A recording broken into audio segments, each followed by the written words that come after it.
Fans of Rams Brothers, the pod, please join me in welcoming Jake Reiner to the show. Jake is a reporter and sports anchor of CBS LA and is now officially a first-time guest of the show, and actually got to spend some time with Nick and Ryan down at SoFi Stadium last night in front of the team store. First off, Jake, welcome, and how are you? I'm good, Dean. It's good to be on the show, and I told Nick and Ryan last night, much to their surprise, that I listen to you guys all the time. And in fact, when I was covering the Rams in 2019, I was trying to get myself acclimated to the team, trying to learn the team as best I could. And I would tune into you guys every week to hear what you guys were saying. Wanted to get the fans' perspective, what was going on that we weren't hearing, from the podium and obviously in the locker room. What were the opinions going on around this team? And so I really like this podcast, and I'm happy to be a first-time guest. Really cool to hear. Yeah. So I remember back in 2018, we kind of, were getting started, and then 2019 starting to take off a little bit, but really just, getting your grounding, understanding the fan base, understanding the media, all the intricacies of this team, the personality of this team, how it's consistently evolved is so fun, right? Yeah. There is news on this team every single day. But before we jump into the Rams, I have to hear a little bit about your interview yesterday. First, were Ryan and Nick well behaved? I'm surprised, first off, Jake, you didn't wind up with any beer on your suit jacket. They were well behaved. There was a little bit of confusion to try to locate these guys. SoFi Stadium is just huge. It's like an airport hangar on steroids. So I don't fault them for not being able to find us. I still get lost there myself. Yep. So once we did locate them, we were able to put them on air. They were terrific. Nick and Ryan are great. There sort of was a yin and yang type of thing going on. And it was cool because I listened to your guys' episode prior to the Titans Rams game. And Nick had the Rams blowing out the Titans, and Ryan had the score a little bit closer. Now, it turns out neither of them were right because the Rams lost. But it was a great conversation. They were great on the air. And I know that my executive producer doesn't like to just have any fans on the air. Like, he doesn't like to just kind of bring in, whoever's walking by, bring them on camera because it's kind of unpredictable. Mm-hmm. So I had vetted you guys pretty well. I knew that it was going to be some sound coherent things being said. Well, I'll tell you what, Nick, for the most part, is unpredictable. Ryan is more straight right down the center. Well, yeah, because Ryan had the blazer on. Yes. Nick looked a little schlubbier than Ryan did. But Ryan had the blazer on. He knew he was going to be on TV. Nick, it looked like he may or may not be on TV. Who knows? No, but they were great. That's awesome. Oh, that's hysterical. You know what? Well, our family deals with that every day when we're going to an event. It's like, Nick, it wouldn't hurt, but he actually fit the profile. He had the Rams and the Titans Super Bowl sweatshirt on. He had the Rams Brothers hat, so he was representing. So all good there. So that's awesome. I'm glad to hear that everything went well. But again, with this Rams team right now, just what we're dealing with currently, the identity or personality of this team, I want to get your feelings on. I want to understand from your perspective what this current identity and personality is, right? Because we're coming off of a stretch where they've beaten some of the bottom feeders of the league, and they bounced back. They had this bounce back, have to bounce back from this loss against Tennessee and quickly rebound to beat San Francisco on Monday night. So, what is the personality identity that you're getting a gauge on from this team right now?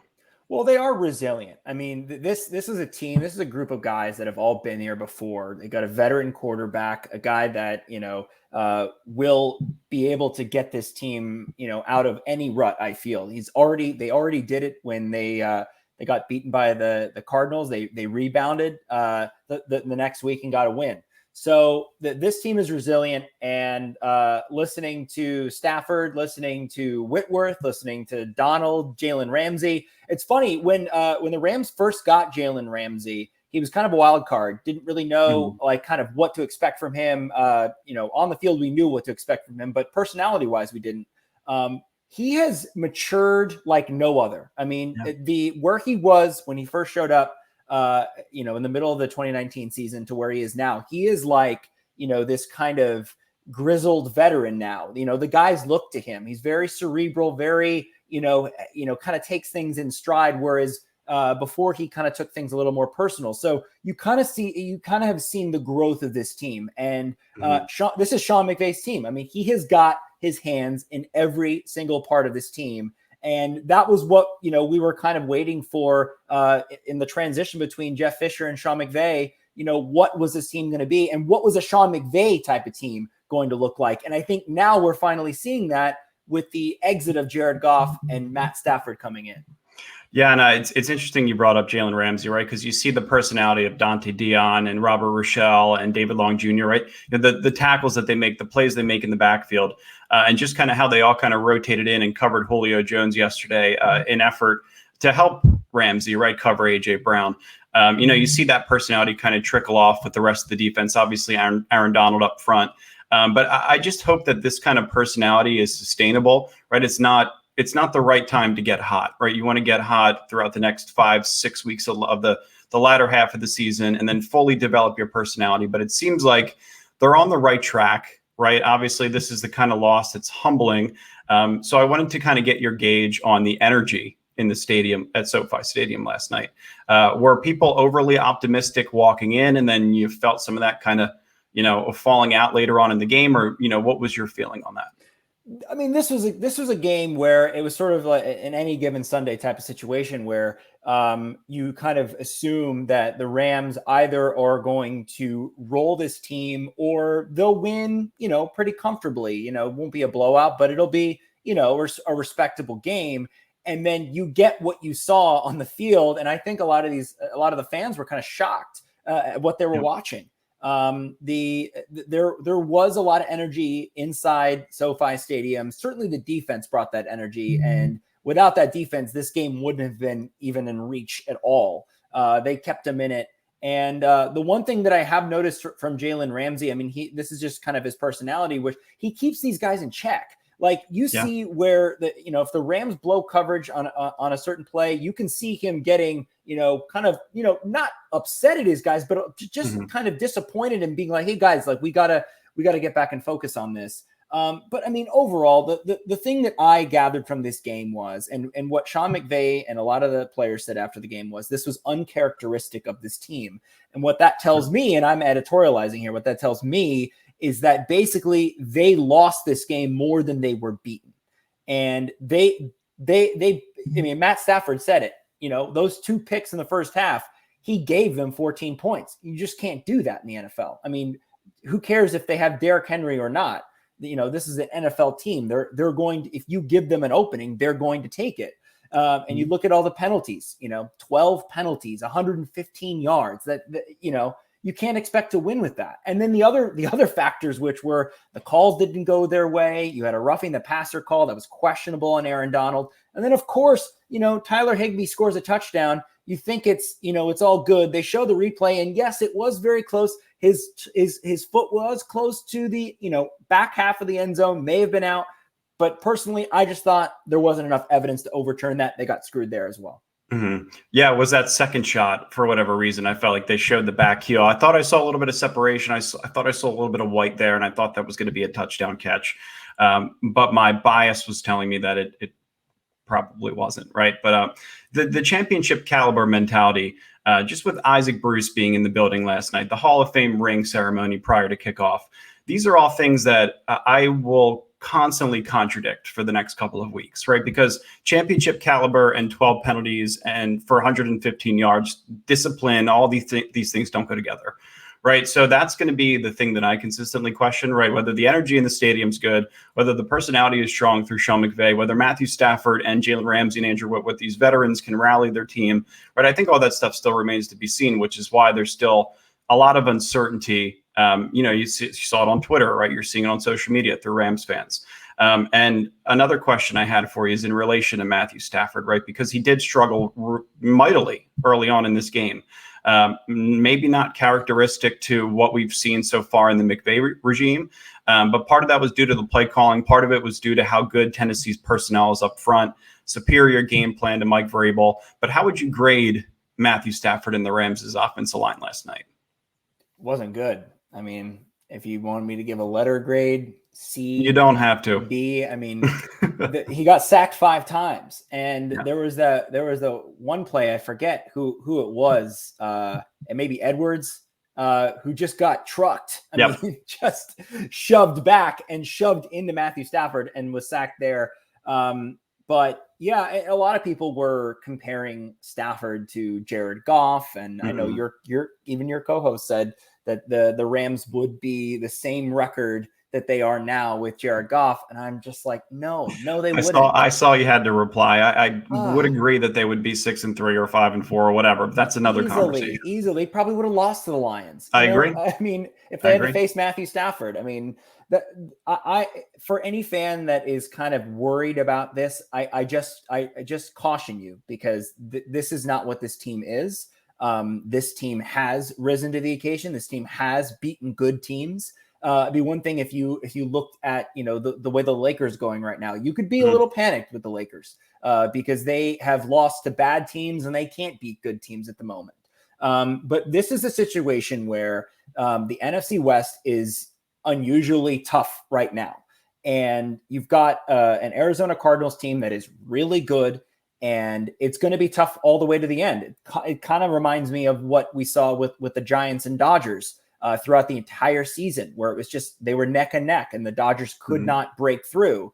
And I think the Rams will make the playoffs, whether or not they win the division or not, they'll make the playoffs. But it is going to be tight, until the end. And this team's going to respond. Jordan Fuller said last night, I thought it was interesting. He came to the podium and said,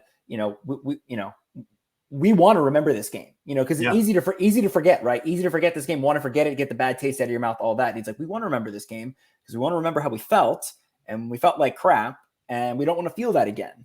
Right. And so I think that mentality is what you want to hear if you're a Rams fan. Yeah, I think the optimism, first of all, Jake, is necessary, because I don't know if this episode is going to have that. Second off, I'm glad you brought up the Dodgers, because I have another question that I'm going to spin off to you later on about the Dodgers. Sure. But I just kind of want to ask you, if you put yourself in Matthew Stafford's shoes, and I'm just, trying to deal with this from a personal perspective, right? The situation that he's currently in, obviously he's been in the league for 12 years, but do you think he was dealing with any sort of nerves last night? Obviously there's some history between these two teams. It's a Super Bowl 34 matchup. Do you think he felt any added pressure?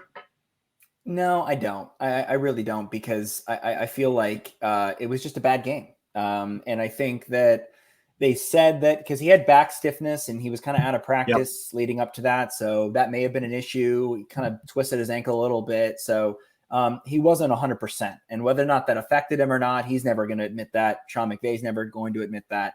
But yeah, I mean, he knew he had a bad game. And he said that one pick that he threw where he kind of was spinning around in the end zone, he thought maybe he should have taken the sack there. Who knows? But you can't just spin around and throw it down the middle. Someone's going to catch that ball. But yeah, and you can't be thinking analytics either when you're getting cycled downward, right? Right, exactly. I mean, it's a split-second decision, and that's what a lot of fans, I guess, don't understand. I don't even understand. I've never been a quarterback myself, but kind of put yourself in his shoes. I think what he's shown so far and what he's shown throughout his career has just told me, like, let's pump the brakes on this. Let's not, kind of overreact to a bad performance, because he has been really good. And he has done things. If you want to compare him to Jared Goff, he's just done things that Jared Goff simply cannot do, which is accurately throw the football with consistency, right. And he can use his legs too. He's got a little bit of speed, and Goff just can't do that. So, the way I look at it, I think that I would have to see more consistency the other way of him being bad to really have that opinion, because I've seen too many games from him that have been good consistently. I think the glass half empty side of this podcast will tell you that it only takes one, right? And if it's one playoff game, right? And Kyle Brandt was talking about this on Good Morning Football today, where you just can't see it again. Shady McCoy was on there as a guest, and he was in defense of Matthew Stafford and said, this is never going to happen again. The Rams are going to go on a run, blah, blah, blah. But Kyle Brandt in Matthew Stafford, in Shady's defense, rather, saying things like, you just don't know, right? When the playoffs come around, you have a tougher opponent in front of you, the nerves kick in, you've never been there before. How does it all unfold, right? So that's, I think, what I'm fearful of. I think a majority of fans could be fearful of, but the optimistic side of it tells you that you have a 7-game sample size of winning, right? You have 2 games that you can consistently learn from, you can develop from, you can make adjustments from. So I think you're going to get a lot of good from the fact that they actually lost this game, and which is my hope, which is the optimistic take and the side that I'm going to stay on for right now, Jake. Well, look, I mean, you take a look at these 2 losses, right? They got beat by a good football team in the Arizona Cardinals. They really got beat. They lost this game against the Titans. So you have kind of 2 halves of what it takes to lose a football game, and you have that to look at. But you're right. I mean, it is, it can be concerning if you get to the playoffs. Matthew Stafford knows the history of his playoff record, and it isn't good. So that is going to be a storyline for sure. And you guys mentioned it on your last episode, which was like, it's fine for now during the regular season. Mm-hmm. We'll see what he's made of come playoff time. I mean, that is where, superstars and legends are made, or in the playoffs. Yeah, it's a wait and see, right? And that's why the whole Stafford Goff comparison, like we should probably just put it to bed until the playoffs kick around, or until there's another game where Stafford's spinning around throwing interceptions in the end zone, because it's obnoxious to this point, right? You don't have to keep bringing it up and up again. The other thing I wanted to kind of ask you too, obviously we talked about the defense for a second. The defense seemingly played well enough last night.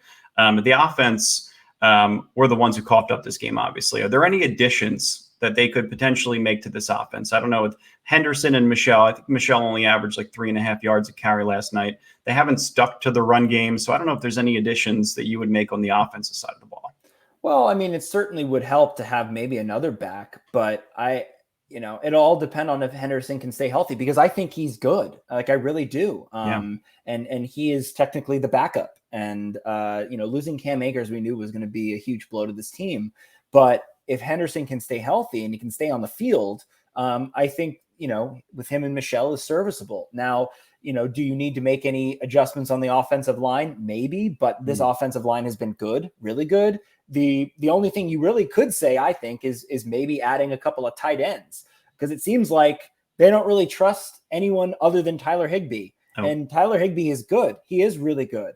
But I think the one thing that McVay could do when he had a guy like Gerald Everett in previous years was he could go to that 12 personnel. He could, use the tight end in different ways. And it just feels like they're just consistently rolling out the same 11 personnel package, and it can become predictable. Yeah. Well, it doesn't even have to be somebody like Gerald Everett, because he was more of like an athletic, lean type tight end, right? You can get a bigger body that's more specified to just run block, or you could bring in on some of those big packages towards the red zone. So there's a lot of things I think that they could do. And I'm on the same page as you, where if you're consistently evaluating, and I think that's a good thing that they're always doing with this team, right? The McSneed always has, their hand on the roster. They always kind of want to make an adjustment. If there's an upgrade that's needed, special teams, you saw JJ Koski returning kicks or punts last night, Buddy Howell's returning kicks, right? There's some uncertainty there, right? Later on in playoff games, you have 2 rookies returning punts and kicks. There's a little bit of unwellness in your stomach when you kind of think about the potential result of that. So, definitely. Those are all things you kind of want to take a look at. With the Dodgers, I know I talked about the Dodgers for a second. With all this Odell Beckham Jr. drama swirling right now, I couldn't imagine anything less that I would want than to have to hear from him every single day with all of the stuff that's going. There's enough drama with this team as is, right? It's Los Angeles' team. It's every single day you got content. Yeah. But what are your thoughts on bringing in OBJ? I feel like it would put a target similar to what did with the Dodgers, right? How they just kept adding star power, and then all of a sudden everybody had their eyes on the Dodgers and wanted to key in on them. So do you feel like it would be the same kind of impact? I don't know, because again, I don't know what Odell Beckham could bring to this team. I mean, he hasn't really flourished in Cleveland, and maybe that's because, him and Baker Mayfield are just, not in sync, and Mayfield has, targets and weapons that he'd prefer to use. Mm-hmm. But I mean, it seems like it would be a similar situation to what happened with Deshaun Jackson, where you have a guy who, obviously wants more touches, wants more targets, isn't getting it, is not going to be one of the main guys. And similarly with Odell, you're not going to make him the number one wide receiver. I mean, Cooper Kupp, Robert Woods, these guys are too good. And they're better right now than Odell Beckham is. So yeah. I see, it's one of these things that kind of reminds me, you asked me about the Dodgers, but it kind of reminds me of what happened when the Lakers brought in Dwight Howard. And this was before they won the 2020 championship. And they basically said, look, Dwight, we've had issues with you in the past. You kind of want to be the main guy. You're not that player anymore. This is the type of player we want you to be. If you can be that player, we want you. And it was sort of like he was on some sort of probation period where he kind of had to prove, is he going to be a team player? And guess what? He was a huge reason why they won the championship in 2020. Similarly with Odell Beckham, I mean, you got to have that conversation with him. Are you willing to take a back seat? Are you willing to be a role player on this team? And that's a conversation that they're going to have with him. I don't know. I'm not inside his head. I don't know what he wants or what he'll say to those questions, but that's certainly what they have to figure out. Where do you think he most likely will go? Gosh. Do you think it's Seattle, or I know San Francisco said he may be too expensive due to the cap hit. I think it's like $7.5 million, but I heard Seattle's in contention. Yeah, I mean, I definitely could see him in Seattle. I mean, if they think that like he could add to their offense, and if they really think that they have a shot to, kind of go up in the standings and take out the Rams and Cardinals, maybe. I'm not really sure. He's kind of a wild card. Yeah, I know. It's just not somebody that first of all, I don't think he's going to make it all the way down to 30th in the waiver wire. He'll probably get cleaned by somebody in the middle of the pack. But again, just putting another unnecessary target, even just adding Von Miller, I feel like the conversation from big media is all geared around the Rams are all built around star power and cap heavy or, top heavy deals. And they don't have any draft picks. And even though that's not necessarily the case, hearing the narrative every single time you turn on SportsCenter can get a little bit irritating. So definitely. But I mean, you guys know Les Snead has talked about this, and he feels that he would rather take a look around the league to see who can actually play in the NFL and who is actually good, and then bring those guys in, as opposed to, drafting someone out of college where, they may or may not be able to perform in the NFL. So it's an interesting strategy for sure, but it seems to be working. And, star power is great, but it's only as good as what they can contribute. Mm-hmm. And so we'll just have to see. I mean, unfortunately, Von Miller the Rams fans won't be able to see him in person until December, because that's the next time they'll be at SoFi. So that was a little disappointing to not have him in the lineup. Oh, wow. I didn't realize that. Yeah, that is a little bit disappointing.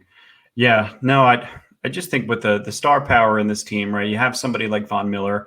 They're always going to be somebody interesting to watch. They're always going to have a target on their back, but I don't know. I think that they're in a really good spot right now. But being 7-2, having to make a playoff push here later on in the season, you're just going to have to rely on some of that star power. And you understand why big media comes at it from that angle, but having to kind of explain the story and over again as to why that is the strategy is always going to be a little bit tiring. My prediction is if the Rams do overcome all of this and can go win the Super Bowl, that it'll be very much of like a Billy Beane mentality that's consistently recycled and used over and over again by people who don't know how to execute it properly and originally.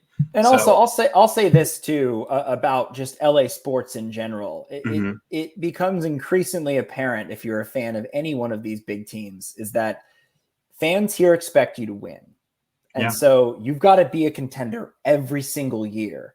And so this is kind of the Rams have a team in place to win now, and so Les Snead is just thinking, let's just add more pieces to that and see if we can put a championship team on the field. Similarly with the Dodgers, similarly with the Lakers, they only have a few years of LeBron James. How far is that going to go? We got to win now. We got to build teams now to win now before he retires. Similarly with the Dodgers, you've got, Mookie Betts, who will be here for a while, but you've got Mookie Betts, Cody Bellinger, Clayton Kershaw's on the way out, but Walker Buehler, like how long can we keep this core together and continue to win? I know. Well, yeah, I think LeBron's contract's up, end of 2023 or 24 when his son can officially entered the league, and then they can go team up in Portland or something. I don't know. But my last question that I have for you is a fun one. I witnessed a Rams on Rams fight on Twitter, not a virtual fight, a physical fight that I saw. Somebody took a video. I think a Chargers fan was also thrown down the stairs in the process. I hope everybody is okay. But A, did you witness this fight at all? And B, do you have anything additional to report? I wish I did. I wish I had seen it because we've seen some great fights in the stands. But yeah, similarly to you, I hope everyone is all right. And no, I don't have anything additional to report there. Okay, cool. Well, then I'll leave you at this one. If your hard-earned money was on it, how far do you think this team could actually go? This team can make it to the Super Bowl. Yeah, I think. Do you think they could win it? Yes. Because, and here's the thing. I mean, I think the tough part is going to, is having to go through Brady, having to go through Rodgers, having to go through the NFC is going to be the tough part for this team. But I think the AFC is not as strong as the NFC. And so if they make it to the Super Bowl, I think they've got a great shot at winning it. Yeah, you've gone through the gauntlet. If you get through the NFC, you've gone, and then you got a Bills team potentially just lost 9-6 to Jacksonville. Yeah, you might see Tennessee again. I'm trying to think. You might see Baltimore, and then there's Las Vegas, and Kansas City. It depends on if Derrick Henry comes back to the Titans, sure. If the Raiders don't lose any more players. There's a lot going on in the AFC. There's a lot of question marks there. So I think the true test is going to be can they make it through the NFC? And I think they can. I think there is a pathway forward. I mean, I think this team is really good, and I think in a lot of national media pundits out there, I think they may be even underrated. Sure. We have to see. We have to see a true test. The Monday night game is going to be a big test. NFC West matchup. We'll see if they can rebound. Yeah, there's a lot that remains to be seen. Your optimism is very much appreciated. You were fantastic. We very much appreciate having you on the show. And please, let's talk again in a couple of weeks. If we get on a winning streak and we're feeling good, let's get you back on and we'll talk them up again. Yeah, I mean, hey, I'd like to be a good luck charm if that's how you view me, Dean. I don't know. I do. Yeah, that's how we're going to view you for right now. We're going to ride that wave, and then next time we'll have Nick on, and it'll get crazy. Yeah, no, I was looking forward to jawing back and forth with Nick about his Jared Goff take, because I just was like, okay. I mean, okay, look, but here's the thing I will say in defense of Jared Goff and the bar that Matthew Stafford has to surpass, which is Jared Goff got this team to a Super Bowl. Right. And it's easy to forget because there was a lot of bad things that happened with Jared Goff, but he did get this team to a Super Bowl. Now, on the flip side of that, I think that, he got to the Super Bowl because that was pretty much the last year that Todd Gurley was Todd Gurley, and he was as elite as he was. Yeah, he had 21 touchdowns that year or something crazy. Yeah.